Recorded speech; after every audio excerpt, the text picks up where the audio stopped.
Good morning, good afternoon, good evening, depending on where you're joining from, or if you're catching the replay. And welcome to another edition of our ZTNA Table Talks webinar. I'm Ixta Gerard from the marketing team here at Appgate, and I'm happy to have you join us for this live session. Before we dive in, just a few quick housekeeping items. This session is being recorded, and you'll receive the replay within 24 hours. Feel free to drop your questions in the Q&A panel. If we don't get to them during the live discussion, we'll follow up afterward. You can also request translated captions from the menu panel. If you'd like to use that feature, just let us know so we can enable it for you. Now let's get into today's topic, securing energy infrastructure, breaking the attack chain from entry to operational impact. I'm thrilled to be joined by three fantastic speakers today. Juan Villareal, Principal at Villareal Energy, Venky Raju, Field CTO at ColorTokens, and Peter Gallagher, Solutions Architect here at Appgate. They'll each take a moment to introduce themselves and share a bit about their background and perspective. With that, let's get started. Juan, over to Great. you. Thank you, Ixta. I'm really thrilled again to be here moderating this webinar on a topic which is really near and dear to my heart, which is the energy infrastructure. I'm also very excited to be here with two folks that are experts, not only because they have good solutions, but because they've really worked a lot with their customers and understand the challenges in keeping OT networks secure. They will introduce themselves in a second, but I wanted to talk a little bit about myself and why I'm interested in this topic. I started my career in the electric industry, asset management for starting with nuclear plants, gas turbines, steam turbines, and later renewables. And when I was working for the Electric Power Research Institute, I realized that the reliability of these assets depend on something else called cybersecurity. That's one of the issues, not only breaking down equipment, but cybersecurity is a problem. So that's when I pivoted to cybersecurity. And today, I provide consulting services mainly to regulatory bodies like the Nuclear Regulatory Commission and the North American Electric Reliability Corporation and asset owners. So again, this is a topic that I'm really interested in. So now I would like to ask Venky to introduce himself and then Peter. Thanks, Juan. My name is Venky Raju, the field CTO at ColorTokens. I actually got started in Zero Trust many years ago, even back before it was called Zero Trust. So I started with Android security, developing SE Linux for mobile security. And back then we just called it mandatory access controls. But now we have a nice new term called Zero Trust, which is pretty much the same thing. I've been really fortunate to have worked with a lot of organizations in my capacity at ColorTokens over the past 8, 9 years. And taken, again, had the good luck to kind of learn a lot in the first few years and then help redefine and reshape how we need to do microsegmentation. And I'm happy to be here and hopefully we'll be able to kind of talk to you more about that in the next few minutes. Over to you, Peter. Yep. And I'm Peter Gallagher. I'm one of the solutions architects here at Appgate. I'm dedicated to the federal side, and I've been working with Zero Trust and securing OT environments for probably 5 or 6 years now. So it's good to be here. Thank you, Juan. Great.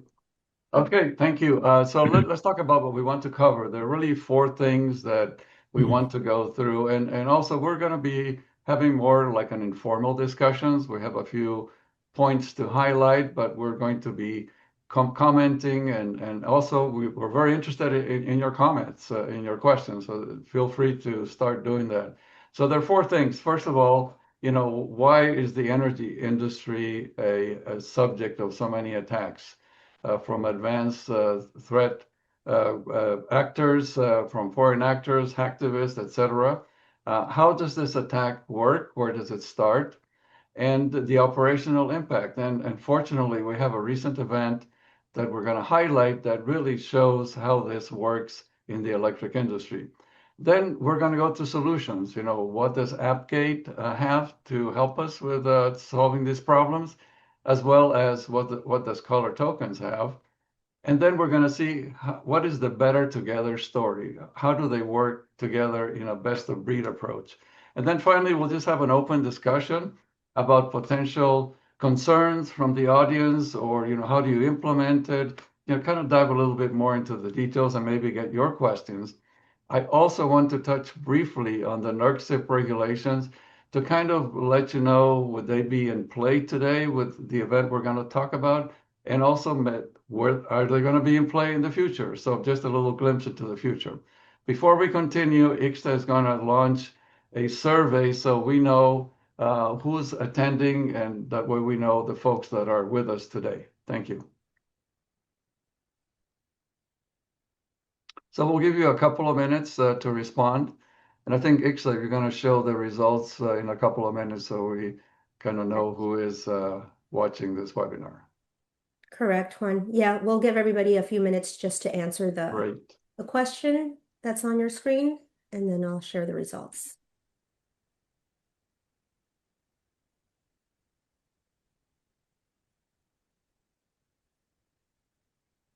While we're waiting, I just wanted to point out that cybersecurity, zero trust, zero-day attacks, etc. They all go mainstream once Hollywood makes a movie, right? So there was a movie called Zero Day. I think it came up maybe about a couple of years ago. Maybe it was a Netflix show.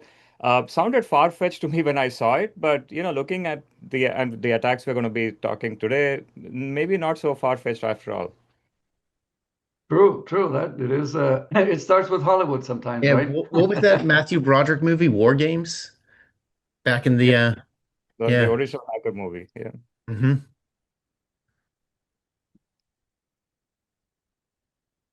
So we've had the poll up for a minute and a half. I'll give everybody Oh, just a couple of more seconds here, and then I'll end the poll. excellent.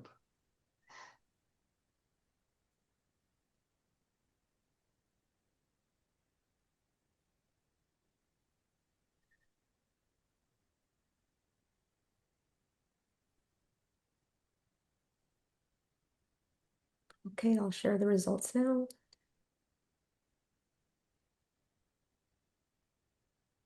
Very, very nice. Cybersecurity leadership, that's great to have almost 44%. Systems engineering, OTIT, security leaders. Excellent. This is a great audience, and I want to thank everybody for answering. So thank you. That really helps us to understand. I think with this, we can close the poll, and then let's get started. Let's go on to the next slide, please. Okay, when I was looking at, how do we highlight that this industry is under attack? Well, I'm using a survey that SANS does every year. It's called the ICS OT Security Survey. And the reason I was interested in the survey is because over 20% of the respondents are folks from the energy industry.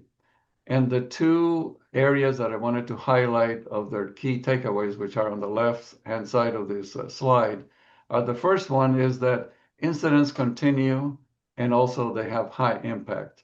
Almost 22% of the respondents said they had one or more incident happen in the last year. The other item I want to highlight is the fourth one down the line. Remote access remains a top risk, which is really interesting that it really that repeats itself several years. That is the area where the penetration usually happens. And when that happens, unauthorized access is the challenge. Before we move on, Venky and Peter, any thoughts on this survey from what you've seen with your clients, customers? Yeah, so I'll take the first one. The incidents remain high and disruptive. I think this is a fundamental reason why we came up with zero trust, right? One of the tenets of zero trust is assume a breach. And the fact that incidents will keep happening is just a fact of life. So what you need to do though is make it non-disruptive, right? So that if we can say incidents remain high but not disruptive, I think we would have achieved our goal. So Yeah, and then on the remote access piece, there's allowing people to access the resources that they need to do their job, but there's also making sure that the access that they have is limited to just those resources. So it's also the concept of least privileged. So being able to kind of address both of those, one, allowing the access, making sure that the availability is there, but also making sure that it's limited to just the resources that they need. So there's that kind of narrow line that you have to walk whenever you're providing remote access solutions. And I'm sure we'll talk more about these two topics, but just to get the discussion started, let's move on to the next slide, please. What we came up with a term called the gateway to compromise. And there's a reason for that because a lot of the edge devices are gateways. And here's the compromise pattern that we've seen in the past with these types of events. But I wanted to see if Venky could walk us through this pattern and kind of what you have seen again from your experiences in OT ICS networks. Yeah. Thanks, Juan. Actually, thanks for sharing this because this is in my view, it's a very nice and simplified view of a typical kill chain, right? So before initial access, of course, you have, recon, which is social engineering and so on. But I think the elephant in the room here is the one in the middle, right? Lateral movement. And I'm not saying this just because I work at ColorTokens, right? I mean, this is if you analyze breach after breach after breach, this is the reason why, an incident basically becomes a full-blown catastrophe, right? It is literally impossible to safeguard every point of access, right? Given that, it's not just about users, it's also, machines talking to machines, it's supply chain, hardware vulnerabilities. There's so many ways the initial access can come in. But then the thing is, if they find that the environment is so open and, it's open for business, means also open for attack, then they're able to move laterally from one system to another. I know you're going to be covering an interesting one in the energy sector, but just wanted to point out other things like, the Jaguar breach that occurred about a few months ago, and then a lot of the other breaches that have happened over the past few years. They have got in from, one attack vector, and then they were able to move laterally because there's nothing preventing the hacker once they're in. So I think this is a spot on slide, and Peter, would you like to comment more on the initial access, especially the ones that we could control more easily? hmm Yeah, initial access, whether it be a vendor was provided credentials that were never revoked, or maybe they just were able to establish a session hijack from a browser that was connecting in. You need contextual controls to say the time and place where anyone can have access. And obviously Appgate's a solution that can help you do that. But another one of the more modern breaches, I think, was that healthcare company in the last couple of days, Venky. What was Yes, the name of Striker. that one? Striker. Yep. Yeah, very impactful stuff. But yeah, so the initial access, how they are getting in, this could be, taking over one of the remote sessions that someone's VPN is connecting in from. But I could also imagine that there's an edge device itself plugged into, maybe it's just transmitting over 5G going into a network. Maybe they're taking over that and exploiting that laterally once they take over that 5G connection. So that's a very interesting thing to take a look at. Cool. Well, let's go on to the next slide and let's look at a real event that happened recently. When I heard about this event that happened in December 2025, or at least it was discovered, I had a couple of feelings. One is, oh, this is really happening, and it's happening in a real grid that is producing electricity. And then the other one was, well, maybe this is a good time to have lessons learned. We've always been talking about events on the grid that happened a long time ago, like Ukraine in 2015 or 2016, or maybe even going back to Stuxnet. And now we have a real recent event that has been really well analyzed. And I wanted to kind of highlight a few things that I learned from this event.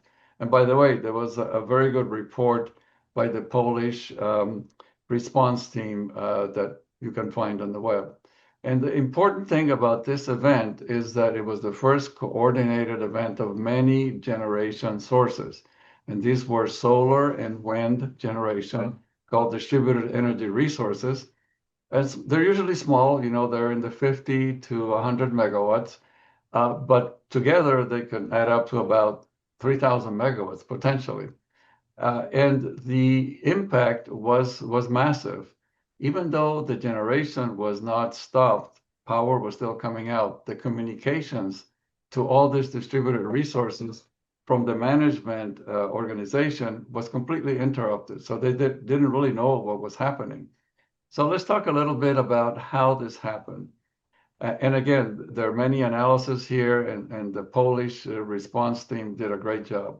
So first of all, let's start with the breach. And it's understood that in the beginning of the year, in March, there was a breach into gateway devices.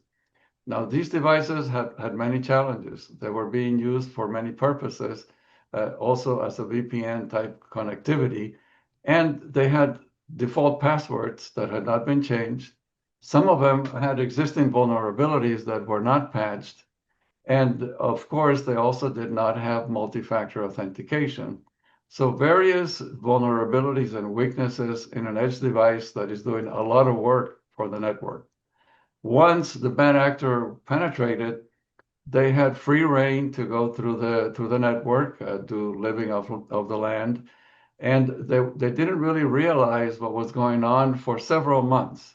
And during that time, this bad actor was able to understand what the privileges were and also penetrate the subnets that they had created, which they thought was an attempt at segmentation, but that didn't really work for them. And then finally, at the end of the year, they were ready to launch the exploit, which was a wiper type malware to interrupt the communication, like I mentioned earlier, and many other things. One important result of this attack was that they were able to reset the settings of the devices that control the network, that control the grid, I should say, to their factory settings. There were two reasons for that. First, it makes it very difficult to recover. And then second, it really erases the traces of what they were doing. So this is a great example of what we talked about earlier in a real world situation. Before we move on, Venky, any thoughts here to add to this discussion? Juan, actually, I do have a question for you, given your expertise in this area. Yeah. So, on the IT side, when you do have disruption, we have backups. It's a very mature technology, right? You can back up en masse and you can restore en masse as well. In the matter of minutes, you can recover a system. But on the OT side, I mean, I have a reasonable amount of experience dealing with PLCs, and I know how painful it is to recover just one PLC, right? You got to connect Yeah. it to the manufacturer's portal and, re-download the ladder code, etc. In your experience, when energy companies face a disruption, what does it take to recover these things? Yes. Well, it's kind of similar to the IT. Now, you have to have a backup, right? And part of the challenge, I think, that this particular grid had is that they did not have remote backups. All their backups were local and were affected by the event. So the first thing is have a backup that is remote, and also have a backup that has more than 1 month, right? You need 3 to 6 months. We're finding that 1 month is really not enough. The other impact that I just mentioned is, they reset all the IDs to the factory settings. And one way they weren't ready to recover, they had to send all that equipment back to the factory. A way to overcome that is to have spares with the correct settings so you can quickly plug the spares in and be able to recover faster. So in OT, it's very similar to IT, but here we've got these spares that would be essential to be able to recover in this type of event. Mhm. Peter, any thoughts from your side before we move on here to the next topic? Yeah, when reading some of the information that was made available after this attack, it seemed like two things really stood out to me. One was the like unverified firmware updates that were allowed on these devices. Is it just complacency that it gets an industry to accept, putting devices out there that, or that's just a security setting that they don't know exists? So is it just, lack of information? Is it complacency, or is it just a combination of a bunch of different factors? One thing I'll talk a little bit about in the end is it's always people, process, and technology, right? Mhm. So we're talking about technology here. We talked a little bit about process, but then you need the people part, right? You need to really execute, whether it's settings, whether it's, updating firmware to make sure you don't have old firmware. And by the way, out of this event, CISA came out with an order, both for government organizations, that ask them to look at all the edge devices and find out the ones that are out of service. That they're not maintained anymore. And they want those to be inventoried and then taken away because they're still being used in a lot of these OT networks. So very, very good point, Peter. So let's move on to a little bit about the regulatory impact.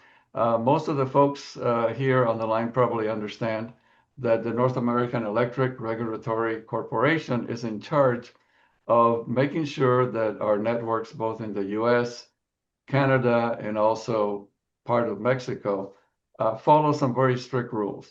And they were mandated by FERC, the Federal Energy Regulatory Commission, that provided the mandate to NERC to develop all these regulations, which there are about 15 of them.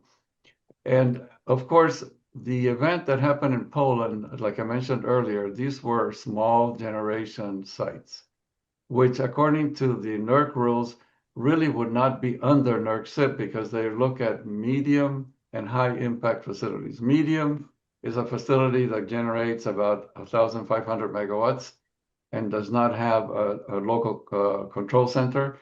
A high impact is a control center that manages a lot of generation and also provides potentially a generation field of 1,500 or more. However, something has happened in the last year, which a lot of you have heard, which is the blackout that happened in the Iberian Peninsula.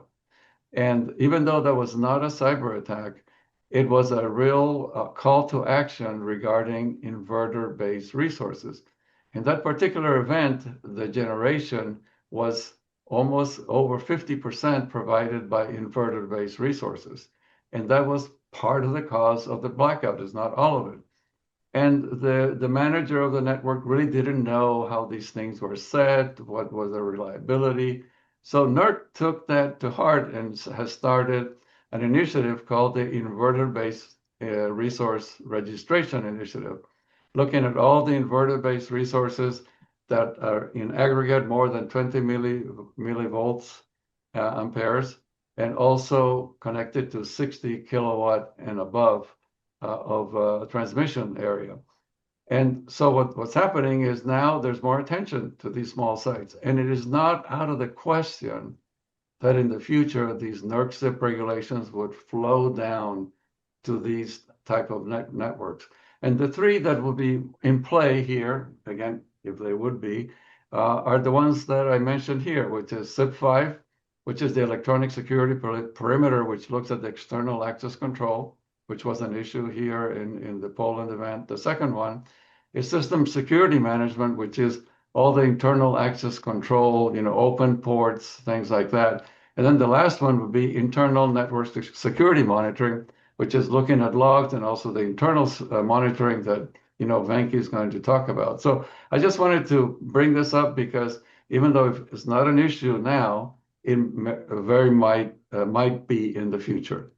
Okay, so now that we've talked about the challenges and a real event, let's start talking a little bit about solutions. So let's go on to the next slide. And I wanted to start with Peter, which is let's talk about how in this Poland case and others that you've seen, how does the Appgate solution would address these challenges with multi-factor authentication, with unpatched vulnerabilities? How would they have fared better? Mhm. So there's a defense in depth approach that Appgate takes to allowing access and allowing secure access to any of these resources, including IoT or OT devices. And we're going to start at the very beginning, and this is going to be with that initial connectivity. We implement a technology called SPA, which you can just think of this as a type of cloaking, where the actual entrance points onto these networks are completely unscannable. If you were to run an Nmap against them, it just looks like a downed interface. If we look at the MITRE ATT&CK framework, the initial phase one, I think it is going to be reconnaissance. So your bad actors are going to try to hit you with a Shodan scan or Nmap scan to try to validate that, hey, this is where the resources are. This is what we need to attack. This is where we need to penetrate. Remove that from the kill chain, and then they are more or less dead in the water that attack. They're going to either find a new approach or they're going to move on to the next vulnerable target. After that connection is going to be just implementing and enforcing multi-factor authentication. This is huge. It's not the end all be all, but it is a very big step in making sure that the connections coming inbound are in fact secure. And on top of that, we're also going to do device registration. Appgate relies fairly heavily on public key infrastructure behind the scenes. So we're actually going to do certificate-based device registration, which allows us to revoke and then reissue certificates in a very timely manner. Moving on from that, kind of past the actual authentication phase is going to be context-aware authorization, where we look at not just the groups or attributes coming from a given identity provider, but a whole slew of other claims, we call them in Appgate, that we can really put together in any which way and just truly make logical decisions off of when can they have access. For example, maybe Venky is just an employee who needs access 9 to 5, Monday through Friday. That's the only time he should really have access. Maybe his boss, Peter, for example, is going to be one of the emergency admins, and I might need to be able to access it on the weekends, but only with a certain set of credentials. Enforcing that with a traditional VPN is going to be nigh impossible. With Appgate, it is extremely easy to set up within our policies and allow that. Then going down that line is actually making sure that the connection itself is going to be secure. So we are building a mutual TLS tunnel on all of our clients to all of our endpoints and in between all of our Appgate appliances. So whenever there's a man in the middle attack, this all but thwarts that and prevents session hijacking all at the same time. And then moving on, this is kind of in the same vein as that context-aware authorization. This is going to be a continuous validation of what an end user actually has access to, and if they're still allowed to have access to it at this given time. Traditionally, there's only going to be validation at session initiation. Hey, are you a part of this group? Hey, is X, Y, or Z in place? Once you would try to sign in, but maybe I sign in during the beginning of the day and I'm at a coffee shop and I leave my laptop there to go to the bathroom. Someone might plug a USB kit in. Guess what? Now my device is compromised, but whenever I signed in, everything worked as intended. I was good to go. But we need a tool that makes sure and is able to monitor and react to changes in the actual authorization of given users. And that's something that Appgate brings to the table here. So I think all five things that I just mentioned are very important. Thank you. Cool. Yeah, before we go into the lateral movement piece, Venky, anything to add here on this, on the access that you want Yeah, to actually, highlight? Peter talked about cloaking. I think that is super powerful. Also, he mentioned Shodan, right? Most of the time, people are able to find resources because, Mhm. they're already in Shodan, right? So all you need to do is say, hey, I'm looking for, a Siemens PLC or, a Rockwell HMI and plug that into Shodan and you get the IPs. So using AppGate's technology by, cloaking these endpoints so nobody even knows that they're there makes it so much more harder. The other thing I'd like to add is, a lot of the reasons why these attacks happen is obviously default usernames, passwords is a big one. But even if you were actually you had changed the password, there's I would say probably a 90% chance that that password already exists in all these data breach, repositories that are out there. So I think it's time to kind of move towards a passwordless, a true enterprise grade passwordless solution based on, certificates, right? Not just magic links and so on, but true enterprise grade passwordless. So I'd definitely like to, pitch that to fundamentally solve the problems of passwords once and for all. Mhm. Sure. Very good point. Great. Let's move on to the next point. So let's assume that maybe the bad actor is already in the network. So, Venky, what can you tell us from the color tokens microsegmentation solution? Yeah, so just before I talk about how we do it, right, I'd like to talk about the fundamental challenge that we've had in, implementing segmentation. I think everybody knows, okay, in hindsight, that yes, if I had better segmentation, I would have prevented this disruption. The challenge is that, the way we have done it in the past, we have taken point solutions that exist for something else, and then we try to adapt it to do, the so-called east-west controls, right? Like we've used firewalls, that works in some data centers and, VMs and so on. But then when you look at user endpoints or IoT devices or OT devices, firewalls are a little challenging there because you'd have to kind of send the traffic all the way up to a firewall. So we've tended to use things like network access controls, right? NACs, for example. But then if you go over to the the modern microservices containers, then you have to kind of look at a whole different thing because neither NACs nor firewalls work there.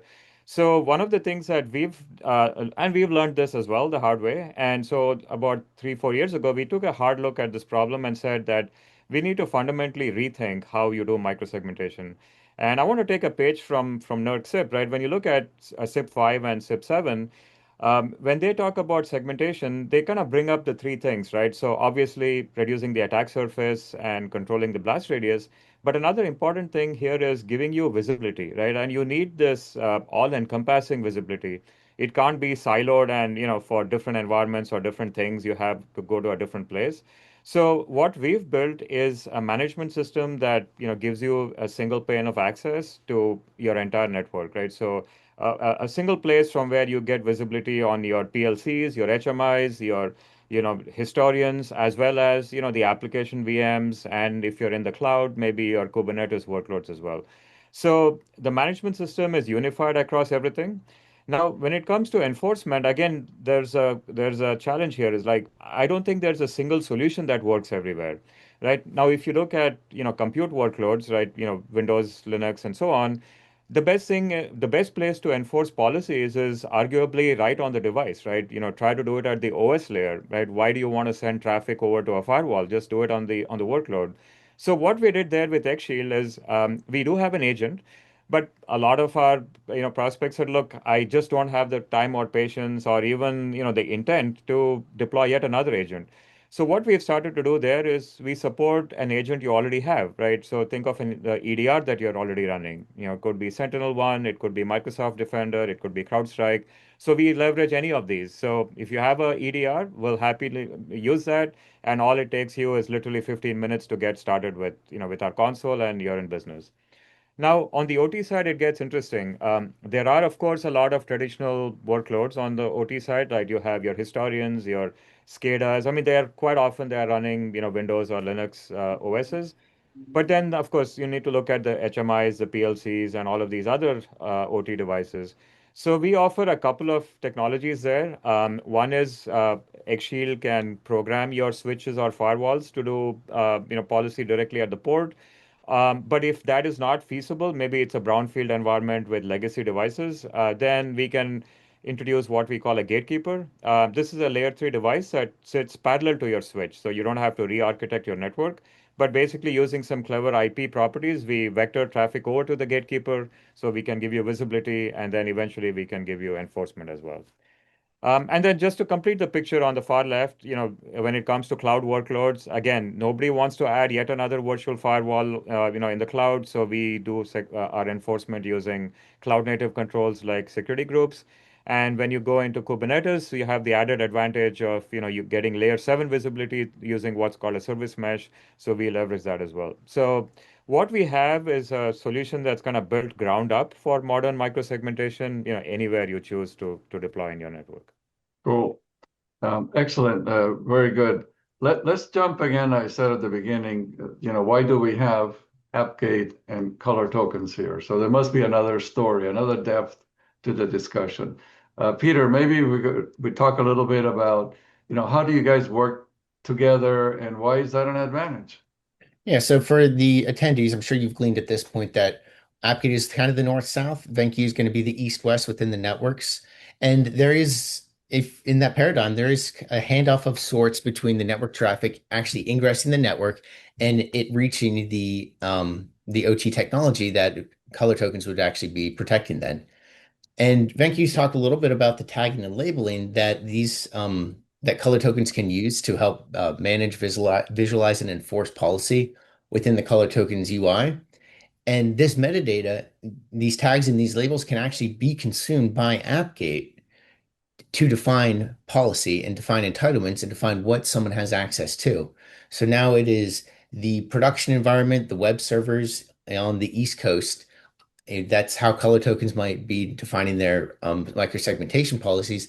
That those three labels can also be used in Appgate to say Peter Gallagher gets, Monday, Tuesday, Wednesday, Thursday, Friday, 9 to 5, can get access to the production environment on the East Coast on the web server.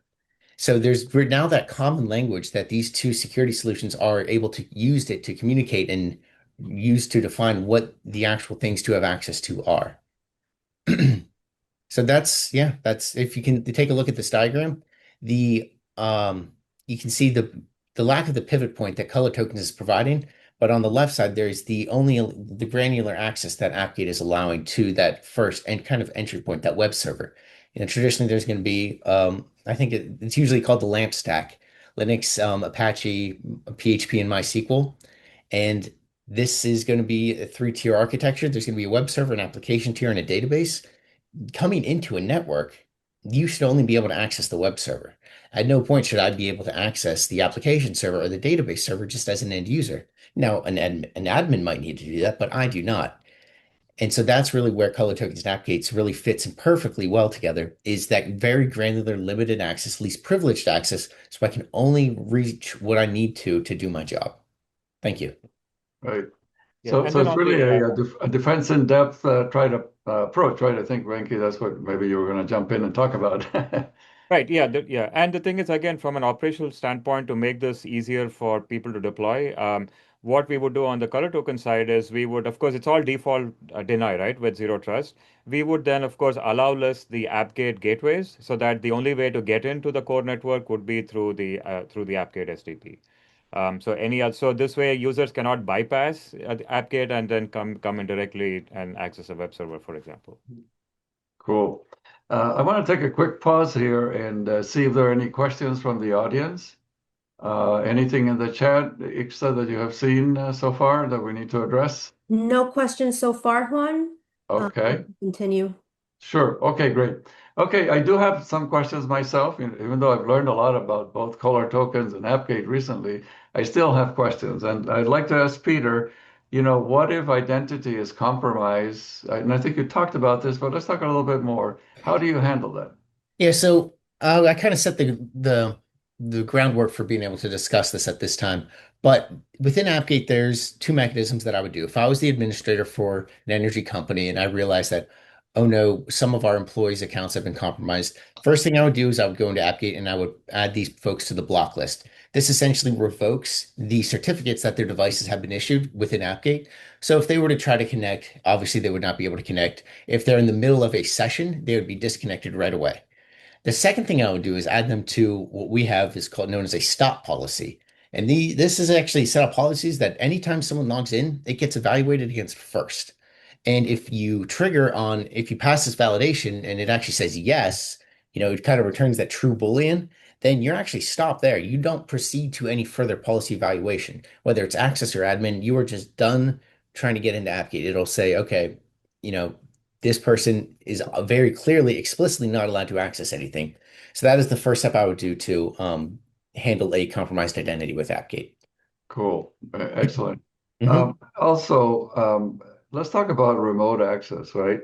There's a need by the equipment manufacturers, whether it's a generation gas turbine, whether it's a substation, they want to connect and see what's going on. I see that a lot with battery energy storage systems.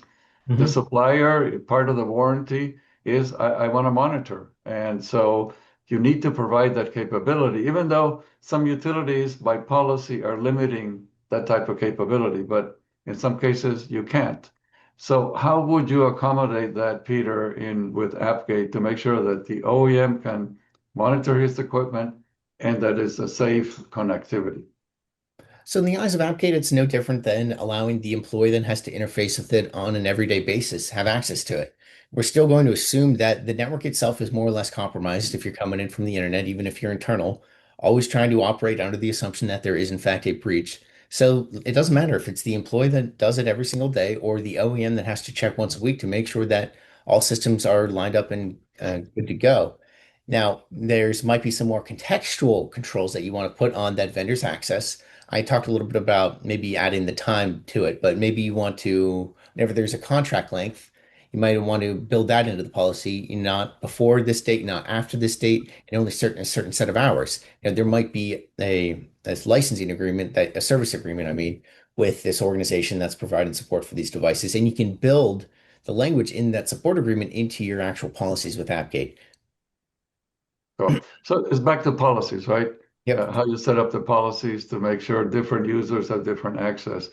I'm going to switch back to Venky and the microsegmentation. Some of our viewers are probably saying, "Oh, I have my network has been around for a while. I don't want disruptions. How do I implement microsegmentation in a way that I can continue operating, and also so that my chief information security officer allows me to do this because he may be concerned about productivity?" Yeah, so there's two things here, Juan, and thanks for asking that question. So the first is around we have to kind of think like a hacker, right? So let's say I'm in your network. I even though I may be an actor and I may want to spend a lot of time, the reality is I don't want to be doing things constantly, right? Like scanning systems and so on. I want to do things as slow as possible so I don't get detected. And ideally, I'd want to, compromise something and get away, right, quickly, like the smash and grab, if you will. Now, in both of these cases, the if I want to actually figure out and compromise, say, let's say a PLC, right? So I then maybe you're using Modbus, I need to then know your register map, or if you're using DNP3, as I think most utilities use, then I need to figure out your objects and what an object means and what can I do to maybe turn off something. This takes a lot of effort, right? Now, unless I have schematics, which hopefully are well protected. So for the attacker, they are not going to bother with this. Or if it's a web application or MQTT, figuring out the schema and trying to figure out vulnerabilities is hard. So what they generally do is they use the what's sort of often called living off the land, right? So they use tools that are already out there, like Windows Remote Management or Remote Desktop Protocol, SSH, and so on. So, and thanks to several major leaks, there are a number of these vulnerabilities have been exposed, exploited.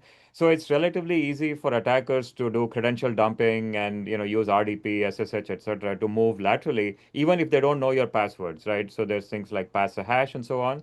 So the idea here is that attackers are using these common techniques, and what we've studied the MITRE attack framework and found that the top vectors are these candidates, RDP, SSH, etc., etc. So what we recommend organizations do is just target these things, right? The Pareto principle works really nicely here, right? 20% of the effort gives you 80% of the payback. So if you just address these threats, you will find that your risk is reduced by a substantial amount. Now, the nice thing about this approach is that it doesn't break the bank, so to speak, right? So you don't need all your application owners or your process control owners to come to the table and say, okay, this is what I need, block everything else, because that's a very, very difficult exercise. So you can say that, okay, let all of that just continue. So there's no disruption to production. We'll just focus on these high risk attack vectors, both in your IT and OT environment, and we'll just, we'll tackle that. So that is Very, one way go of ahead. kind of simplifying the problem so that you can actually, do a meaningful job at segmentation. Right. It's kind of like a phased approach, right? And trying to get the biggest bang for the buck first and then Exactly. continue on. Okay, that makes sense. Good. I'm going to ask a question that sometimes is a difficult question to answer by a solution provider, which is how do I prove that my investment was worthwhile, right? What about the return on investment? So, Peter, how would you answer that question from a chief information security officer? You're right. That is a tough question to answer because how do I measure the success of something that can only happen if there's an absence of a breach? And I think since it's a tough question, it's going to be a tough answer. And it's going to be continuously acting like you're not done. So I would say you measure success. And if I was in charge of this, I'd sleep well at night. If I was continuously having audits get done on a very regular periodic basis, I'm continuously kind of tuning or tailoring my policies, making sure that the access that I'm providing is the access that I need. Nothing's overbroad, nothing's too narrow. Listening to tickets as come in saying, "Hey, I can't get access to this solution." Understand why that is the case, or you know, obviously, doing the other side and making sure that they don't have more access than they need. And then there's also going to be validating observability. So whenever there is a breach, there's obviously going to be some forensic analysis. They're going to want to look at the logs. They're going to want to see what this breach, provided access to, making sure that that validation is in place. We can forward our logs anywhere you want to, but making sure that the tools and processes are in place so you can actually go in there and take a retroactive look at what happened on your network at a given time. That's very important. And lastly, it's going to be doing red and purple teams. You want to have folks come in and try to actively attack your network before you have folks that are not invited come in and actively try to attack and break your network. So I think all of those things are how you can be successful, even though there's no definitive measure of success by, hey, we don't have a breach. So Sure, good point. And the same to you, Venky. I'm sure you get the same question. Yeah. In fact, there's another reason why we need to measure, success also because you want to show progress, right? Because microsegmentation can take a while, so you want to show that you're making steady progress. So we actually came up with what we call a breach readiness impact analyzer, if you will.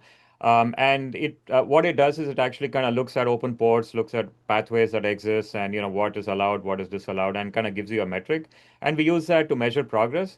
But ironically, it kind of took a life of its own because people looked at this and said, wow, this is good for me just to do an initial assessment. Can you give that as a service? So we actually offered this basically, it's a free service just to give a quick impact analysis. But that being said, I do echo Peter's point that ultimately, I think you should do a pen test. Do it as frequently as you can. And the nice thing about AI coming in is you can get a lot of tools that do automated pen tests. MITRE Caldera is a nice one. Of course, there's some commercial entities as well. So you can kind of keep doing pen tests and make sure that your solution is up to snuff. Cool. Excellent. Again, I want to pause here really quickly to see are there any questions from the audience that we would like to answer at this point? I don't see any questions, Juan. Okay, Peter, you had something on your Yeah, I was mind? going to say, how for the folks in the audience, we you put that poll out about, where you actually fall into this chain of, what you do for work.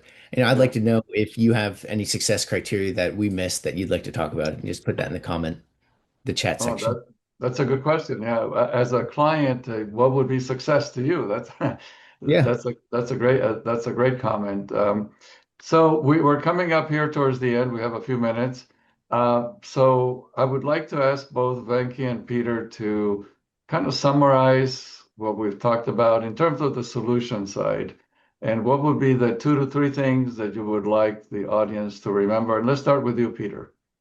So it's almost going to sound like a warning, but I don't want it to be that. It's just keep this on the top of your mind is the energy infrastructure. There's a sort of paradigm that you will often hear that's, cybersecurity is like outrunning a bear. You don't have to be the fastest. You just can't be the slowest because typically an adversary is going to move on to the next vulnerable target.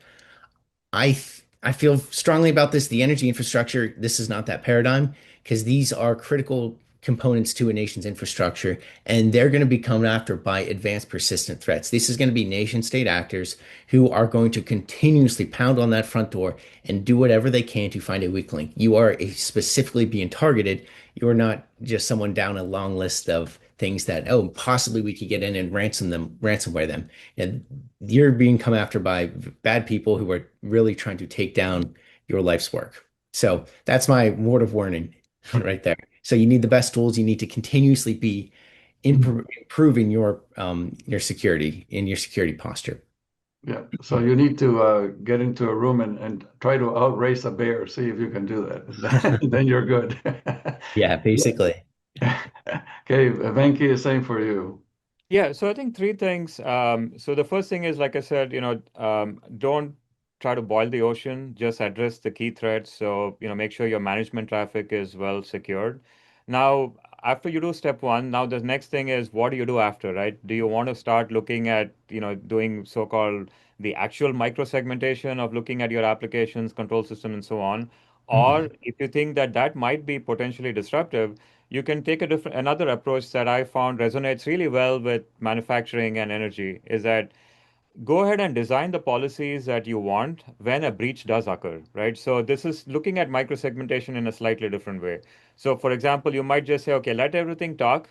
I don't want to disrupt anything. But at the first sign of trouble, I may want to cut the communications between these two entities. So I design a policy where that's not allowed, right? It's a very, very thin policy and just keep it in your back pocket. So when you do detect a breach, it could be from your SOC or maybe one of your EDRs is sending a signal. Then at that point, you can tell your microsegmentation tool to start activating these. In our product, we call them breach response policies, and you can Mhm. have multiple levels. You can have like a red, yellow, green, or DEFCON 5, 4, 3, 2, 1, and so on. So what you can do is then you can start, activating these policies and very gracefully start isolating systems. So you keep running. I know, Juan, when we talked, you mentioned the word resilience, and this is exactly what it does. It helps you be resilient in the face of a breach. And then the Cool. last thing is, I know I may look like a broken record here, but dump passwords. It's the problem. Fundamental problem, passwords, go passwordless. Mhm. Cool. So, Venky, one of the things I'd like to add there is that your ability to respond can also translate very well into Appgate. So you add a tag. So in Appgate's policies, if I say block access to anything that has the tag of risky, Hmm. then all of a sudden, once your tool recognizes that, hey, all six of these workloads are risky, I no longer have access to them. Right. Yeah. No one no longer has access to them. So these tools can play very well as far as responding to an incident versus just, trying to prevent an incident in the first Right. place. First But I place. always Yeah. like the color tokens approach here. It's very pragmatic. It's not if, it's when. And let's make sure that whenever the when happens, it's as minimal as possible. Right. And we have a playbook. Yeah. Hmm. That's right. Yeah. Yeah. If I may, I'll add one takeaway from my side, which is I mentioned earlier, it's people, process, and technology, right? So people are a big part of this, of keeping energy infrastructure safe.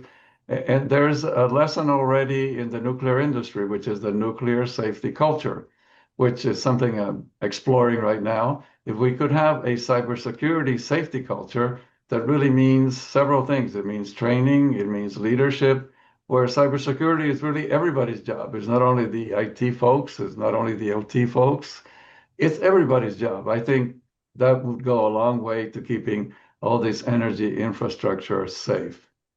Again, I would ask, are there any questions, anything we want to discuss with the audience? I don't see any questions, Venky. I am going to share on the chat the solution brief that we have available so people can Great. take a look at that as well. So that's in the chat now. Hmm. I don't see any questions Thank yet. you, Ixta. No problem. Excellent. And maybe if some of these folks want to contact either Venky or Peter in the future, is there some contact information? Absolutely. We have a survey at the end of this webinar. If you would like somebody to reach out to you, just let us know in the survey. We also have a comments section, so you can please give us your feedback on this session and what you would like to see in the future. Cool. Excellent. Well, first, I want to thank Ixta for co-piloting all of us, keeping us everybody under check and doing what we're supposed to do. I want to thank the audience. I think we've have a very good number that usually it tells you about the thoroughness and the robustness of the solution. I want to thank Venky and Peter for participating. I learned again a lot during this session, and I sure hope we can do this again. So. I guess with that, maybe we can just say goodbye and until the next one. Thank you. Hey, Thank you, Juan. Okay, thanks everybody. thank you. All Thank have a you. good day.